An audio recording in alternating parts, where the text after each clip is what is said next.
La nuit fait briller votre essence. Shalom, bien-aimés dans le Seigneur.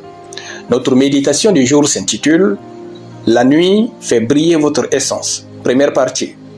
Nous tirons notre texte dans Genèse chapitre 50, le verset 20 qui nous dit ceci.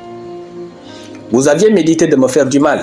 Dieu l'a changé en bien pour accomplir ce qui arrive aujourd'hui et sauver la vie à un peuple nombreux. » Alléluia. La nuit ne noircit pas le cœur. Ne laissez pas vos douleurs vous transformer en une personne mauvaise. Même si la nuit peint l'illusion que le soleil a disparu, rappelez-vous qu'elle dispose les étoiles à briller. Puis, le jour finit toujours par revenir. Dieu n'est pas absent parce que vous souffrez. Dieu n'a pas disparu parce que vous ne comprenez pas grand-chose à votre vie.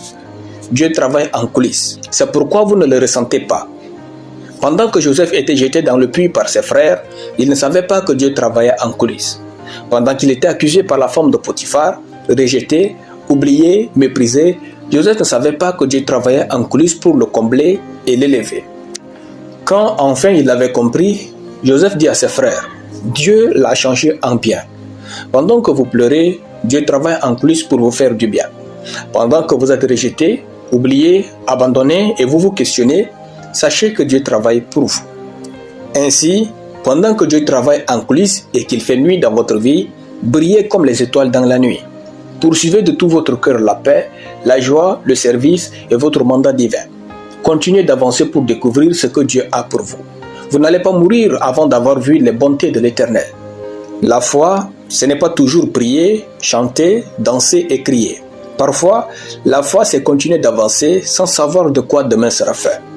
La foi, c'est accepter que votre lendemain soit dans les mains de Dieu et que c'est lui qui décidera de votre sort. C'est accepter que même au milieu de tout ce dont vous souffrez et ne comprenez pas, Dieu a un plan parfait pour vous faire du bien. C'est une sorte de folie, mais rappelez-vous que la folie de Dieu est plus sage que la sagesse des hommes. Votre saison de nuit existe non pas pour obscurcir qui vous êtes et vous détruire, mais pour montrer au mieux qui vous êtes. Elle témoigne que vous n'êtes pas une bonne personne par circonstance, mais par nature. Laissez uniquement le meilleur de vous s'exprimer tous les jours, où que vous soyez et avec qui que vous soyez. Alléluia. Prions. Merci Seigneur pour ta parole qui m'éclaire et me fait vivre une vie bénie, prospère et joyeuse au nom de Jésus. Amen. La lecture biblique à l'une année, Deutéronome chapitre 18 à Deutéronome chapitre 24. Soyez bénis, c'était le pain du ciel.